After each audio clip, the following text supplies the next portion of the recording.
Happy November.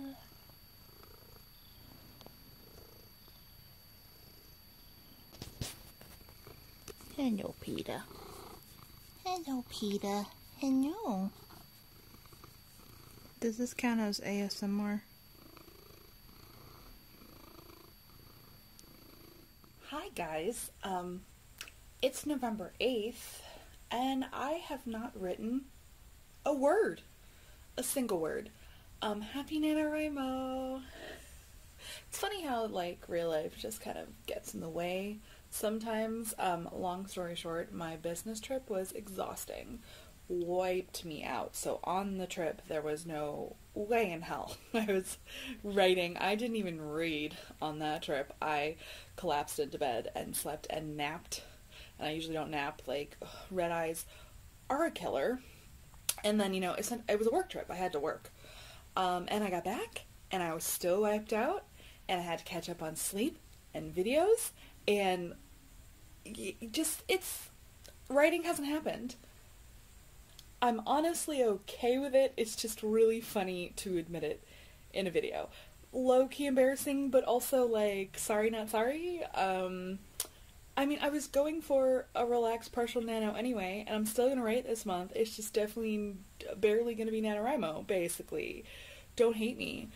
Please forgive me. But this is the real life of a writer. We roll with the punches, and the writing doesn't always happen during the month of November, the convenient nano months. I actually have a wonderful habit of never being ready to hit the ground running during nano months. I tend to have really good Januaries and Februaries, actually, and mark my words, that's going to happen again. You're going to see me actively drafting in the spring, I bet. But I have been reading, and this is still a reading vlog, writing vlog. So on the plane back from my business trip, so I didn't read on the trip, but on the plane back there was no in-seat entertainment, so I had to read.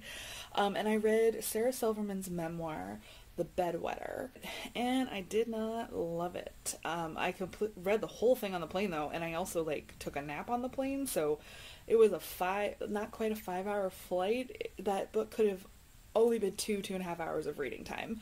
So it was short and it was quick, but I was just kind of underwhelmed with it. Mostly, like, I found Silverman's childhood pretty amusing and interesting, and honestly, she is quite vulnerable because she literally was a bedwetter until she was in her early teens, hence the title. But the memoir is 9 years old at this point. It was published in 2010, and it was just so strange to read because I feel like my best context for Sarah Silverman as a celebrity/comic more recently has been her show on Hulu, which was it was I Love You America, where she just seemed more thoughtful and not politically aware. She was always politically aware. It's like there's less crudeness in Sarah Silverman as she ages, especially now that she's in the Disney machine. And so it was so strange reading this past memoir of her, past version of her, where she was focusing on things and talking about things that I wasn't interested in. She also never mentions her relationship with Jimmy Kimmel, which was a significant portion of her life, and also when her career really started to grow. And it just felt like this big gaping hole, like a massive absence in the book, and she would actually get a kick out of the gaping hole metaphor. So I'm reading another thriller. It's the thing again where I'm breezing through it so fast that I was like, I should really film a reading vlog so that I don't go like, hey guys, I read another book in 24 hours. This one's going to be a tick over 24 hours. This is going to be a 48-hour book. There's Something She's Not Telling Us by Darcy Bell. This author also wrote A Simple Favor, which was turned into a movie.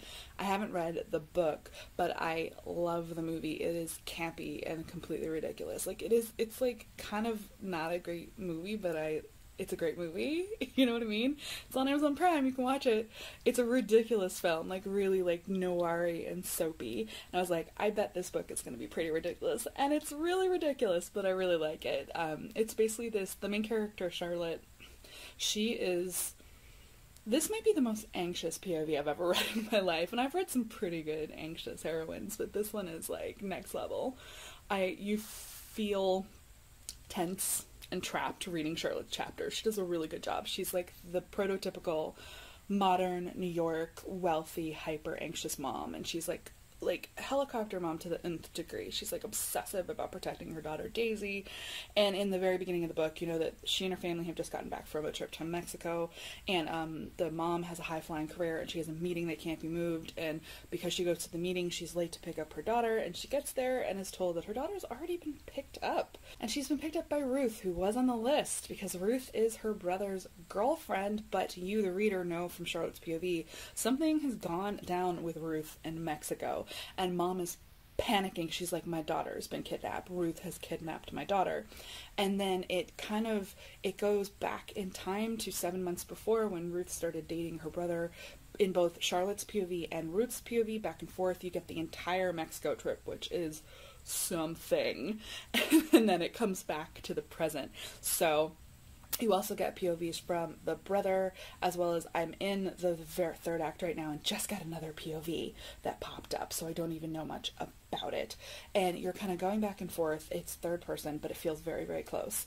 And you're like, is Charlotte anxious and paranoid, or is Ruth crazy cakes? And it's really interesting. It's very soapy. It's very over the top. But I'm very keen. I've been guessing the whole time about like who I trust versus who I don't trust, and what I think is true versus what I don't think is true. And I'm really, really enjoying the read. I'm at 86% now. I read, like, on the first day I read 20%, and then yesterday I read like a firm like 50% of the book, which brings me up to the 80s. So yeah, it's really, really good. Or I guess I read 60% of the book yesterday, because math. I will definitely finish it today. I'm going to dinner tonight, and I'm pretty sure I'm going to finish it on the bus. So, so far, really enjoying that one. Okay, I have to be honest, or more, I'm allowed to be a bit honest. I just got an update from my agent, and depending on timing, this may or may not be in the video. If it is, well, you know. So the real reason I didn't do Nano, and I wasn't sure if I could talk about it because of timing, so I sold my book, and that process started going of someone wanting to buy it a week and a half before Nano started. And when Nano started, the first week of Nano, the one that just happened, I went to auction, and I was basically finding out who would publish my book. And so I basically knew in the weeks leading up to Nano, and I've known this week, the first week of Nano, that I will very likely have to go back into the IVs, my thriller, to edit it, to do developmental edits with my editor. Which means drafting just isn't a very good idea right now. Like, I actually have my head back in the zone of this book because I talked to editors about it over the last couple weeks. Different editors. I had phone calls, which I feel like a princess. So that's really why I didn't start Nano, because it's very likely at this point that toward the end of this month, toward the end of this Nano, I will be editing a NaNoWriMo, basically, and I'll probably be editing into December. It really depends on how quickly my new editor gets me an edit letter. It could end up being just December, but either way, that means I'm going to use my headspace in November to plan for the revision, because I already have a broader snapshot of what she wants to work on, because I know who my editor is now.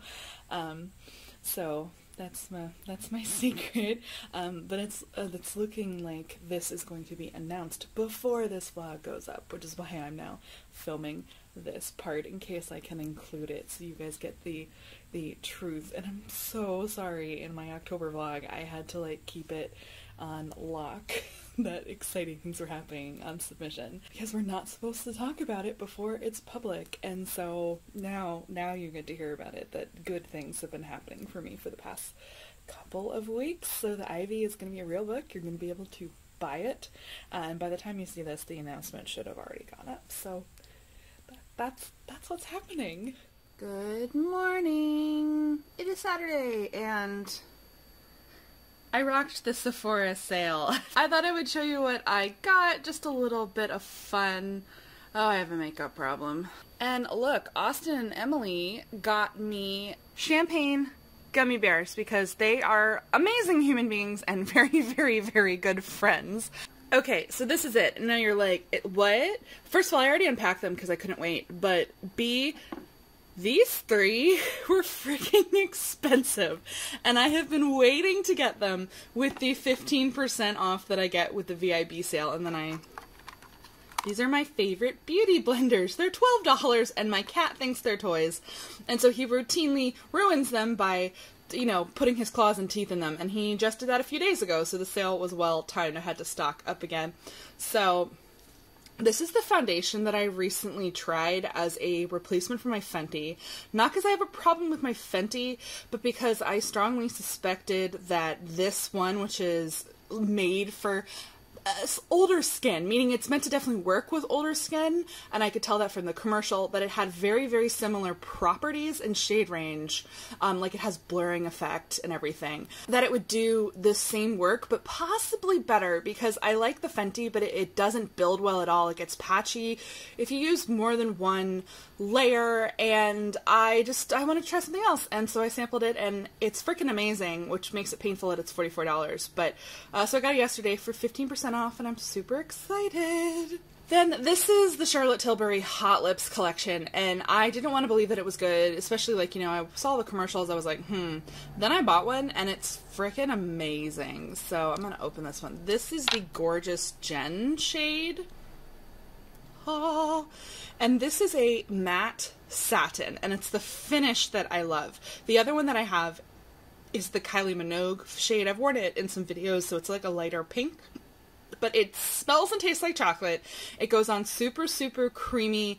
I wouldn't say it's like super long wear, but it's not long wear. Like, it stays on a decent amount, but the main thing is it feels so good. I adore this formula, so I had to buy another one.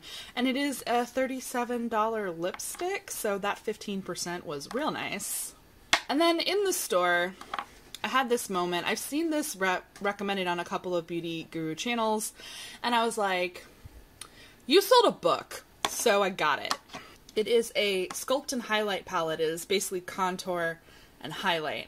And the thing is, with all of the items that I bought, I've been doing this lately at Sephora. God, look at that packaging. I've been doing it for at least the last 6 to 8 months, where I've only bought makeup from Sephora, but also even from places like ColourPop, that I need. Meaning, I haven't bought any palettes except for the Tati palette that I bought a few weeks ago. Any eyeshadow palettes almost all year, other than ColourPop, because ColourPop is cheap enough that it's fine. I've been building up my lipstick collection purposefully this year because I went so heavy on eyeshadow palettes the previous year that I just didn't have a wide shade range in brands that I really liked. So I've been allowing myself to buy lipstick, though that's almost done because I feel like I have a really hearty collection now. And like foundation, I wear every single day. So obviously I consistently replaced my foundation, and like same thing here, like I was looking for a new one. And I have had the same contour palette from Smashbox, which was my trial palette. Like I wanted to see if I liked contour, so I bought like their beginner's palette years ago. The highlight long ago broke and fell out, and the contour shade, I'm hitting pan on it, but also it's in a very cheap cardboard packaging, which is partly why I was like, this is a really, really nice packaging. It's contour and highlight. It looks like really good shades for me, and this is going to be good for travel. So that's how I justified this, because I own no other contouring products. So yeah, except, oh, painful. You want to know how much this is at retail price? $68 frickin'. So with the discount, it was about $58, but I'm still kind of low-key upset, except multiple beauty gurus love this. So, and also the other Charlotte Tilbury products I tried, the lipstick and the foundation, were some of the best makeup products I've tried in years. So it's so upsetting when a really expensive product is actually good. So that is my haul. And then this is the Tati Beauty palette. Yes, already got the schmutz on it. That's what you get for the heavy black matte cardboard. But let me show you this gorgeous, gorgeous palette. Ta-da! So, as you can tell, I've already been using it. I did a few looks, and I posted them to my Instagram stories and my Instagram, and you're going to start seeing the Tati palette in all of my videos, because I cannot wait to play with this more. But so far, I really, really love it.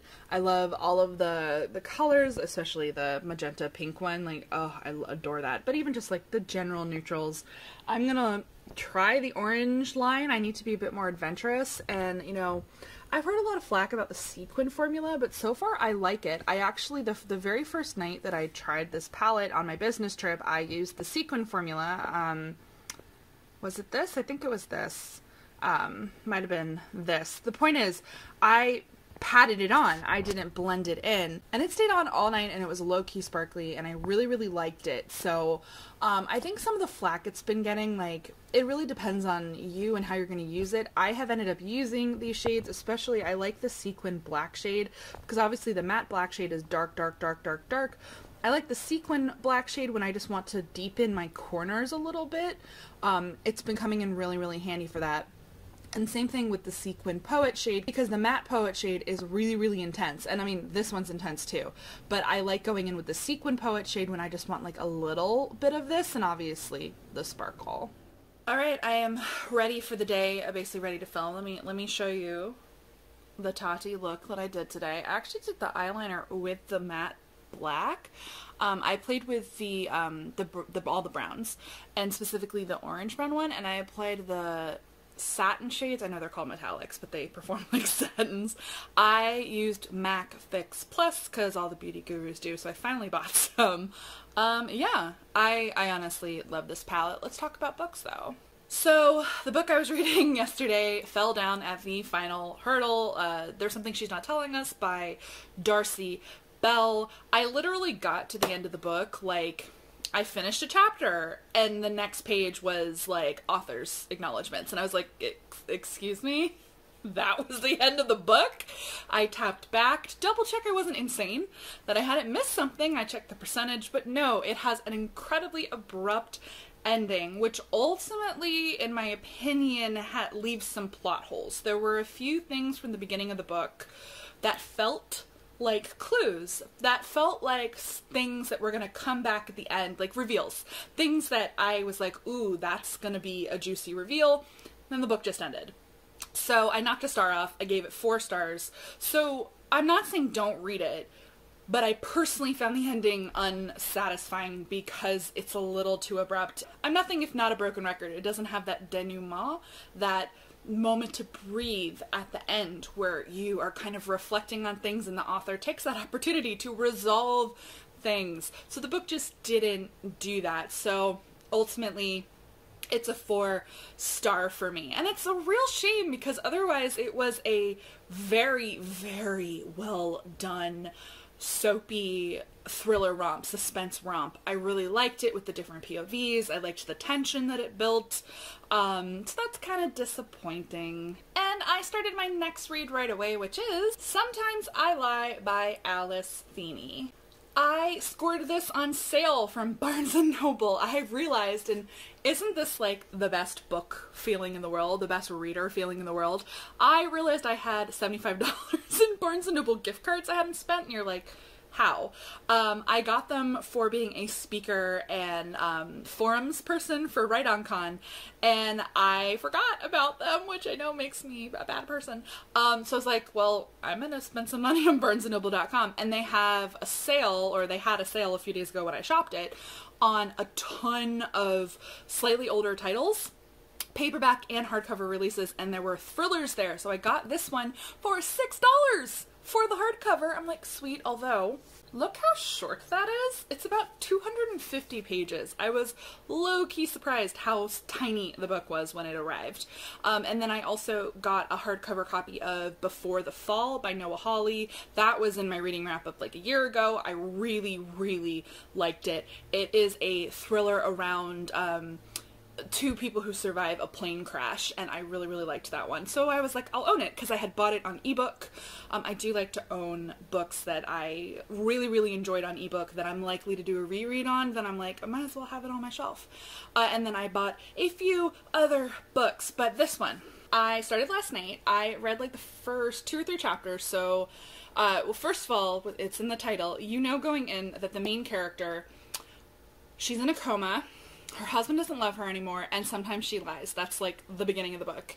So it's alternating between chapters of her in a coma and a week before the coma, which I kind of delighted in. It starts on my birthday. I'm like, ooh, nice, because it's the coma chapters are on Boxing Day, and the before chapters start on December 19th, my birthday. Now you know my birthday. She is a radio presenter, but she's in a conflict with her co-host. You know that her husband is distant, and you know in the future chapters that she's in a coma, but it's a thriller with a title, Sometimes I Lie, and so I'm kind of like bracing myself for whatever twistiness is to come. And Lala read this one in her thriller reading vlog, I think last year, and said that it had one of her favorite tropes in it, so I'm definitely expecting some good twistiness. It is Monday, November 11th. I haven't made a ton of reading progress on Sometimes I Lie, though it's only like 250 pages and I'm at page 111, so I guess that is a decent amount of progress. So far, so good. It's interesting. So it's different chapters. It's all one person's POV, but it goes back and forth in time. So there's chapters now when she's in a coma now, like it's 2016. But, you know, in the present when she's in a coma, in the past before the coma, and also diary entries from when she was 10 years old. And I've definitely been trying to like pick it apart and figure out the lies, because it's called Sometimes I Lie.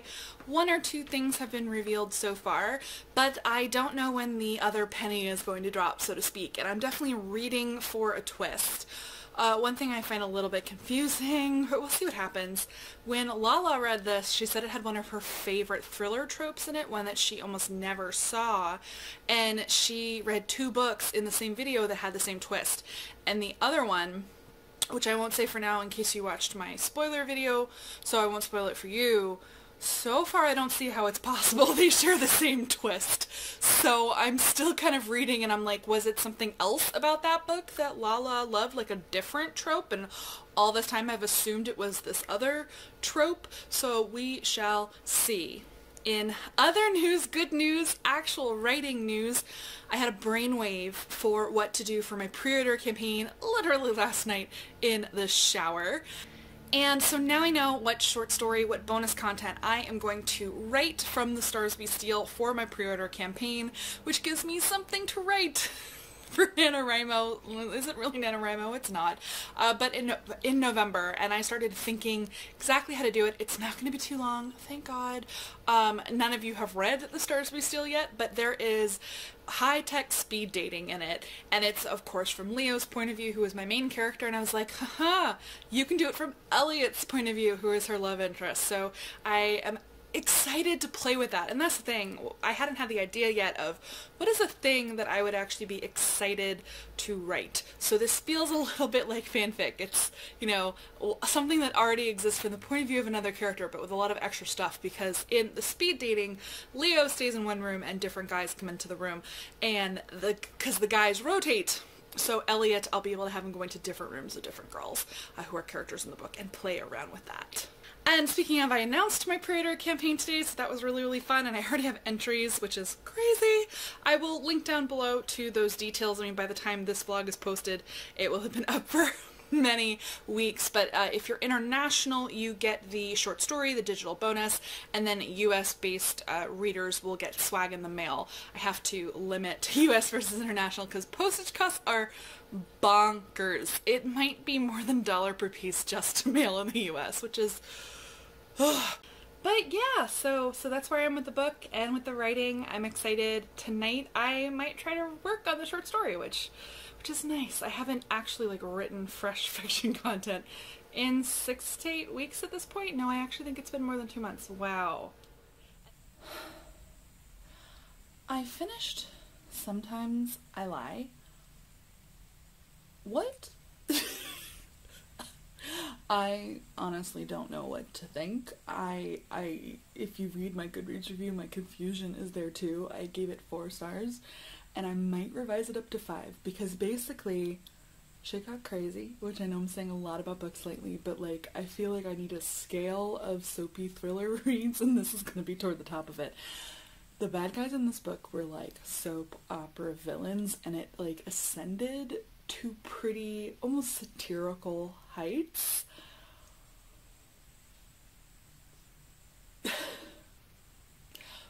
Well, first of all, it was a bit stops and starts in the beginning. I was at, I think, 111 last time I checked in, and I decided, F it, I want to know what the twist is. So I finished it last night. I stayed up way too late, as I do, and it has a very unsettling ending. It goes places, not just with the twist, but with the characters that I wasn't necessarily expecting, and it went soapy and dark in a way. I'm impressed, but I'm also confused in that I don't know how I feel about it, and I'm torn between whether feeling this is a master class in twisted thriller writing, or if the author threw the almost literal kitchen sink into all the twists and turns and like character things that she possibly could, and it doesn't work. I could see people loathing this book. I am leaning towards being impressed. I definitely liked it. I just don't know if I loved it. So if you love unreliable narrators and like the guessing game where you're trying to stay ahead of the narrative, and some really super soapy, like, just insane heights of ridiculousness with your twists and your characters, you might like this book. I need to further develop my feelings on it. So I immediately jumped into a new read, Mr. Nobody by Catherine Steadman. This author was a Reese's Book Club pick on her last book, and I know the person who works for Reese Witherspoon who chooses those books, and I trust her taste. This is not the first time I've read someone who was a Reese's pick on a previous book, thanks to said friend. Never disappointed, they're always good. And it's about a guy who washes up on a beach, Mr. Nobody, and he has no memory of who he is. And then Emma Lewis, Dr. Emma Lewis, her specialty is memory loss and fugue states, and she is selected to work on this case with the police to try to help this man remember who he is and diagnose him. But this involves going back to her hometown where she hasn't been in almost 15 years, and something really dark went down in her past. We, the reader, don't know what it is. I'm at about the 20% mark, and she's feeling conflicted because if she goes back and people recognize who she is and remember, it could blow up her life, but this case could make her entire career. So that's where I am so far. So far, very good writing, and I'm excited to read more. I'm still stuck on Sometimes I Lie, though. I want to discuss it with someone who's read it. I finished Mr. Nobody last night. Being honest, I kind of fell at the last hurdle. Like, it went in a direction that I'm not surprised by, but wasn't really what I wanted. I don't want to say more for fear of spoilers, but like, there was some missed opportunities. So it just knocked it down to a 4-star read for me, but it was still incredibly well written, very good character-driven suspense. I would call it suspense more than a thriller. So ultimately I did enjoy it, and I downloaded more free memoirs on Kindle Unlimited. So I started Penny Marshall's memoir last night, and I got to like 20% before I went to bed. It's written in a very straightforward manner, and she's very entertaining so far. So that's where I am with reading, and honestly, it's November 17th, and this is full on a mental health month, I can tell. I haven't really done any writing. I've just been reading and playing video games because Sims University just dropped, and watching television, and I just started painting again, and no regrets. It's been really nice because we're heading into the holidays, and I feel like I'm gonna have to be careful with myself mental health wise, but also my edit letter is coming, so I'm mentally preparing myself for that. So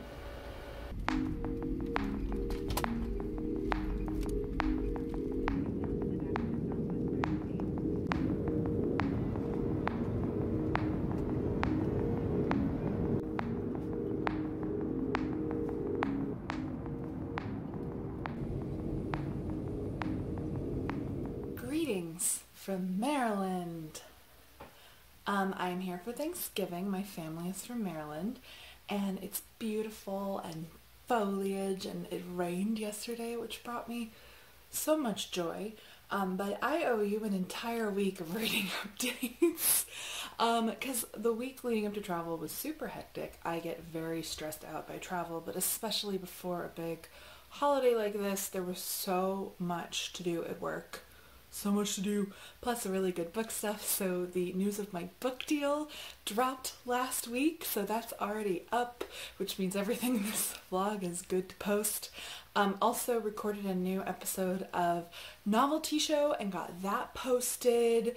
So I had to do that. I had to record that, edit that, post it. I had to edit all of my videos for when I'm gone. The long story short is I was reading and I was doing stuff. I was just not vlogging. So we have 3 books to talk about, so I'm going to breeze through the first 2 that I read.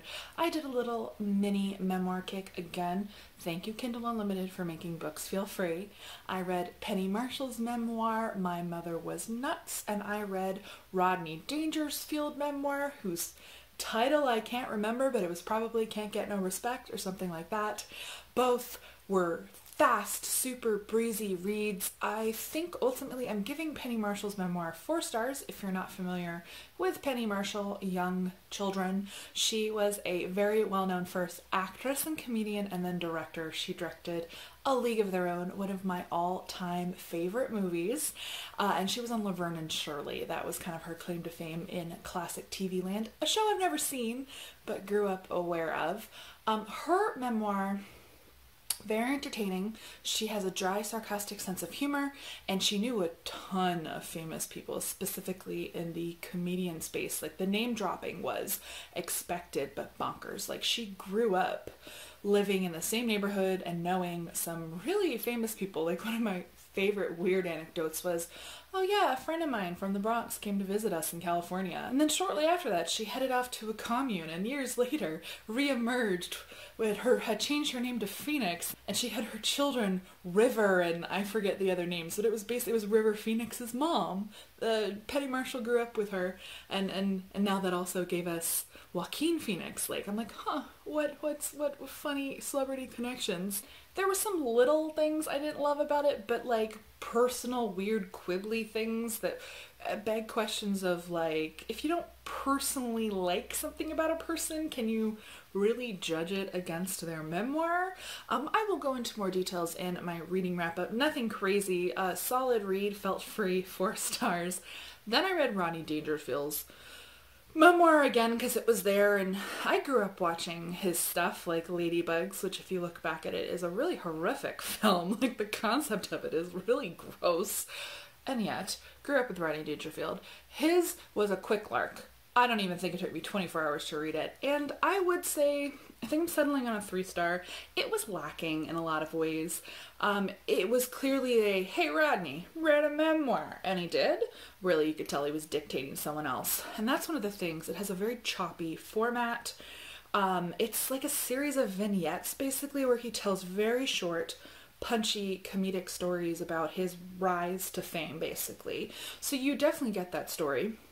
And that part of it is satisfying. You find out, how did Rodney Dangerfield become Rodney Dangerfield? But some of the little vignettes, like I'm talking 2 to 3 paragraphs, and then you'll have a section break. And a single chapter could have 15 to 20 little vignettes with section breaks. And the section breaks are broken up by little jokes of Rodney Dangerfield's little short 1-liner jokes or 2-3-liner jokes. It's not really a personal memoir. It didn't ever really get personal. I felt like I didn't really know him. Specifically, he was married to the same woman twice. So they got divorced twice, and he had kids with her, and he gave up traveling on the road to be close to his kids, and then he married another woman who's a younger woman who was the love of his life, allegedly the person he was with at the end. And the thing is, I know nothing about these actual women, about these marriages. I know nothing about his kids, not really.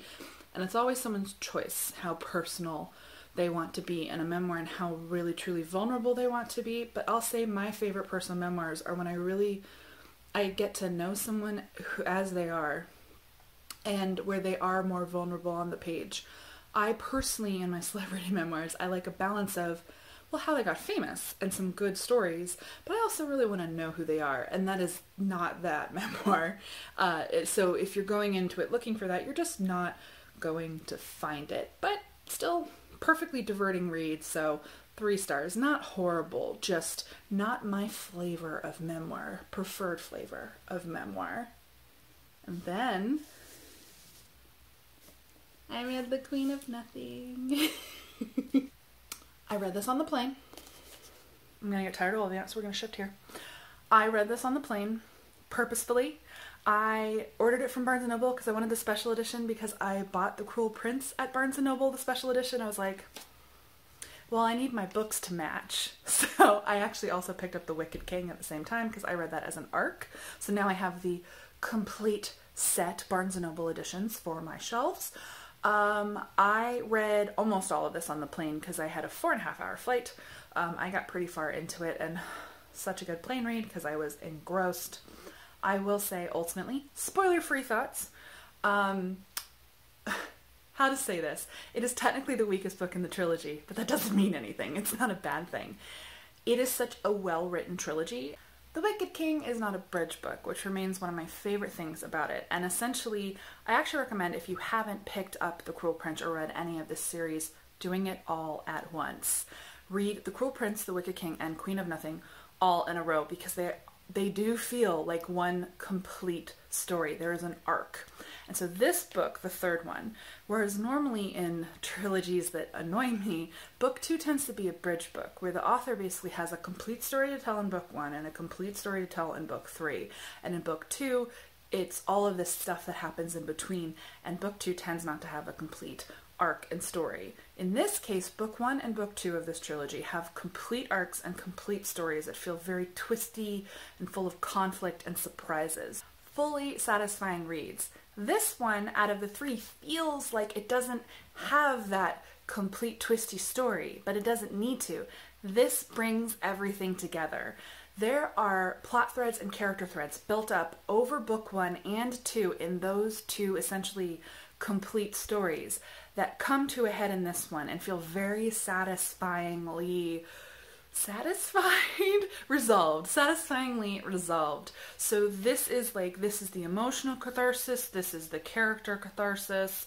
There's a couple of tiny little things that I'll talk about in my wrap-up that I'm about, but engrossing read, very satisfying conclusion to the series, especially from a character and a romance point of view.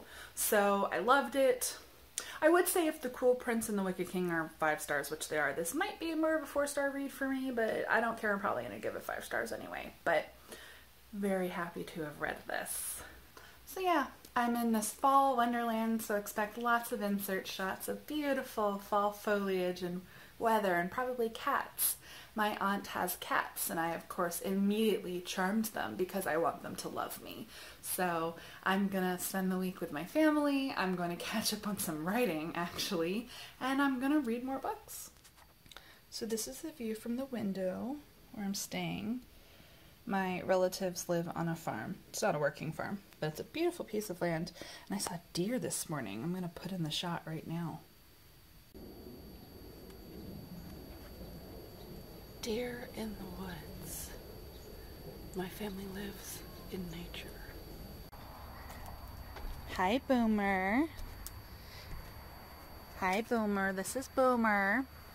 And I've been saying, okay, Boomer, to him for the last couple of days. He's a good baby. Okay, Boomer. Okay, Boomer. Check out that foliage. Ooh, the leaves are falling. I have genuinely missed fall and seasons and the crisp feel in the air. It's a little chilly right now and I'm really excited. So I'm reading a new book, The Secrets They Left Behind by Lissa Marie Redmond. This is an adult thriller, but it's really skirting the line in a good way because it's a 23-year-old police officer who's going undercover at a community college to get to the bottom of 3 girls who have gone missing. And there's this really interesting backstory where her last undercover gig, and both of these are consulting with the FBI because they're like, you're a cop who looks 18, we can use this. The last one was undercover at a high school where 3 girls had been murdered, so it was a serial killer and they were trying to catch the person who did it, and it ended up being a teacher. And that's all we know so far, that the character definitely has some PTSD from what happened on that last undercover assignment. So now she's on this new one, and I'm about 30% in, and she has started at community college. There's this whole thing where there's like the young, kind of attractive cop who's playing her uncle, and then the other potential love interest, because this is a thriller, so of course there's multiple, is the brother of one of the missing girls. So he's 21 and the main character is 23, pretending to be 18. So it's a small town secrets kind of dealio, and I'm enjoying it. I typically don't go for procedural books, police procedural, but what appealed to me is that this isn't a normal police procedural thriller because the main character isn't actively a cop. She's undercover, and I like that trope a lot, where the main character is pretending to be something else, and I'm really excited to kind of dig into it. I haven't yet had her go into situations where she was really like struggling to pretend to be 18, and I'm hoping there's lots of good tension from that. So that's what I'm reading. I'm with my family. I've been playing lots of Sims. I told myself I'd get work done, like I'd work on book stuff. Have I? No, but I'm sending my Sims to university, guys. It took a day and a half to get my Sims from kids to teens who were qualified to get into the university with a distinguished degree. So my next span of play is going to be sending them to the university. Like, this is my second play of the pack. The first one on my desktop in LA, and like this is my first playthrough on my laptop, which I brought with me. So I'm really enjoying that, and we are going into the city tonight to have dinner. I've already had crab cakes 2 days in a row, which is like peak Maryland, so we'll see what I do tonight.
I am back in California, and somehow while I was gone the temperature dropped by like 20 degrees and now it's really cold, though I liked the cold in Maryland. So I finished that book. I finished The Secrets They Left Behind the night before I flew back and started a new book on the plane. I started One of Us Is Next by Karen McManus, but The Secrets They Left Behind.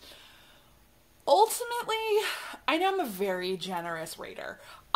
You know what, if I'm entertained, I'm gonna give you 4 stars, and if I'm really entertained, I'm gonna give you 5. This one fell at a 3.5 for me. It was a little bit of a letdown for a variety of reasons, and I'm gonna go into the detail in my wrap-up. I'm trying to be better about not giving you, like, all my best nuggets in the reading vlog so that there's something left for the wrap-up. But I definitely had feelings about this one that I think are interesting to talk about from a writing point of view, actually. Sometimes I read purely as a reader, and sometimes I read as a writer, and I definitely found myself falling into that pattern on this one, because there were moments where I could actually pinpoint what my problem was, and it was something in the writing. The long story short is, as much as I liked the tropes and setup of the book, which I still liked, so it was still a good read, I returned to it every night wanting to read it, which I think is always a very good sign. For me, that definitely separates an actually bad book from a book that just didn't quite work for me. And this one didn't quite work for me, even though it was still fine. I had trouble connecting to the characters. I think there was some character issues.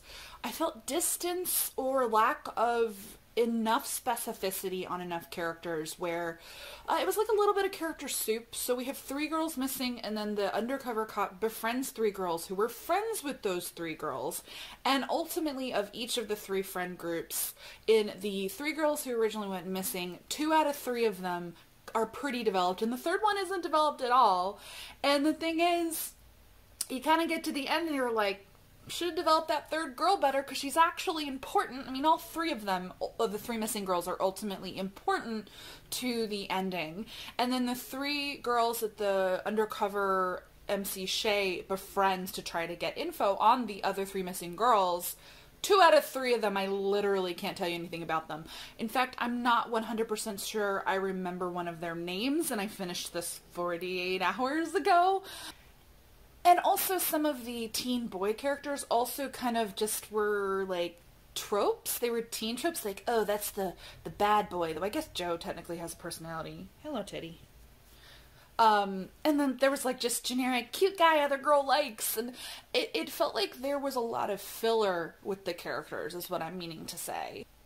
I also had serious problems with the romance, which again I'm going to go into in greater detail in my wrap-up, but this is a suspense novel where the romance is actually important to the plot. Like, the romance it's a 50-50 split, really, meaning the romantic entanglements of the main character are just as important to the character and the plot development and ending of the book as the suspense part.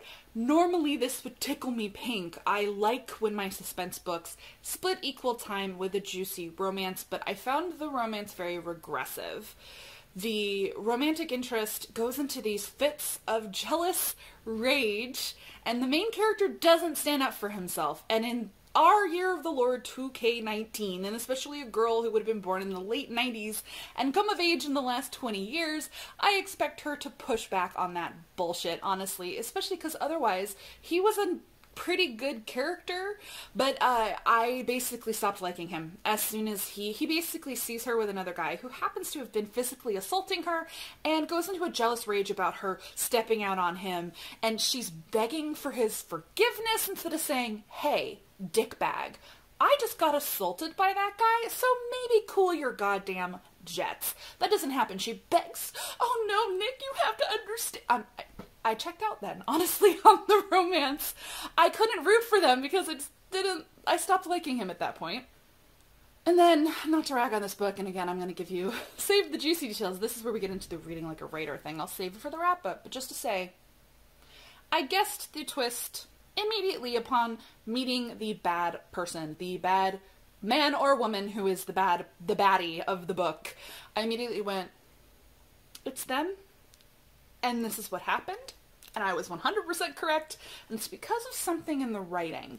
So stay tuned for my wrap-up to get all the nuggets on that one. I'm gonna talk full spoilers about this book, because I can't discuss what didn't work for me without going full spoilers. So that was The Secrets They Left Behind, a 3.5 for me.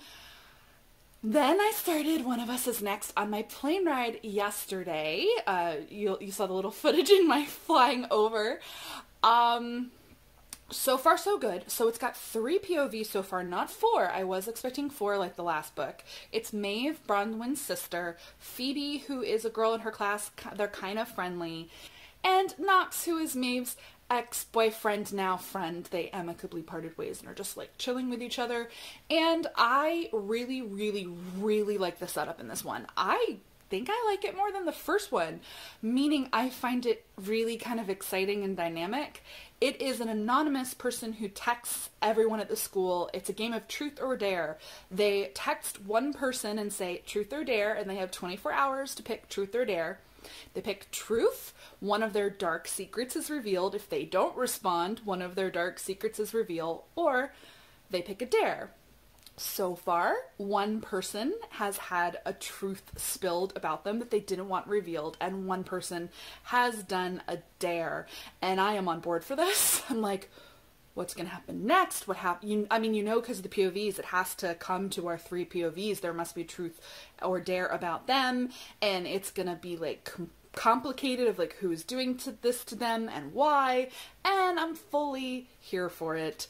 I'll blog more about it as I read. I have page numbers, not percentages. I read like probably like a 1/6 of the book, not quite 100 pages on the plane, so I'm gonna keep reading and I'll let you know how I feel, though I'll have to be vague. I don't want to give any spoilers. This one isn't out until January, so I'm just lucky to be able to read it early. Okay, no spoilers, but I finished One of Us Is Next last night, and it gets a thumbs up for me.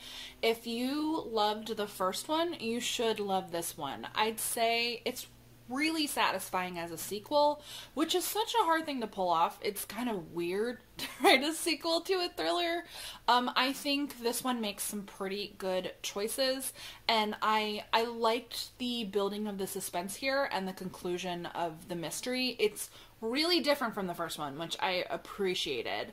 Like, even different structurally. So in this one, the buildup is the truth or dare game, and you don't have someone die until about the middle of the book. So it is the midpoint turn that someone dies. So reading up to that point, you're trying to figure out, like, who's gonna die, and then after that it really rolled downhill effortlessly. I finished it really quick. So yeah, I feel like I ended the month really strong, which feels great. I'm going to leave you here because I've just filmed my reading wrap up and I was like, oh no, I need to get this vlog up before the reading wrap up goes up.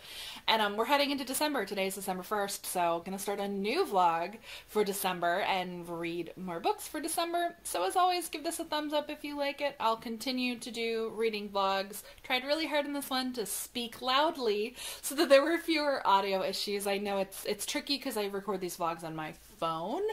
And if you're not subscribed to the channel, go ahead and do that. I post new videos 2 to 3 times a week. Thank you so much for watching, and as always, guys, happy reading.